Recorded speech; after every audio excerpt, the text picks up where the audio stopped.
বৃষ্টি খাওয়ার দাওয়াতে থাকবো। যদি হরতাল অবরোধের মতো কর্মসূচি আসে আমরা ঘরে পালিয়ে থাকবো।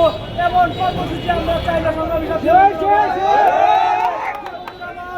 আমি আপনাদের উদ্দেশ্যে বলতে চাই, সকাল 12টার সময় থেকে এখন পর্যন্ত আমরা নেতৃবৃন্দের জন্য অপেক্ষা করেছি। আমরা দলকে ভালোবেসে করেছি, লোভ লালসার জন্য আসি নাই, পদ পদবীর জন্য আসি নাই।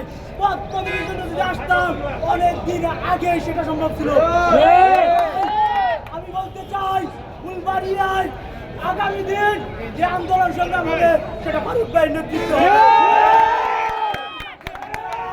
বিগত দিনও উনি যেভাবে আমাদেরকে নেতৃত্ব দিয়েছে ওইভাবে নেতৃত্ব আমাদেরকে দিবে এবং আমরা মাঠে রাখবো। পর হুলিয়া ছিল, আমি 3 মাস মানুষের আড়ালে থেকে এই প্রোগ্রামগুলো করতে হয়েছে ময়মনসিংহ শহরে এবং উপজেলায়। পুরো একটি প্রোগ্রাম আমরা মিস করি নাই।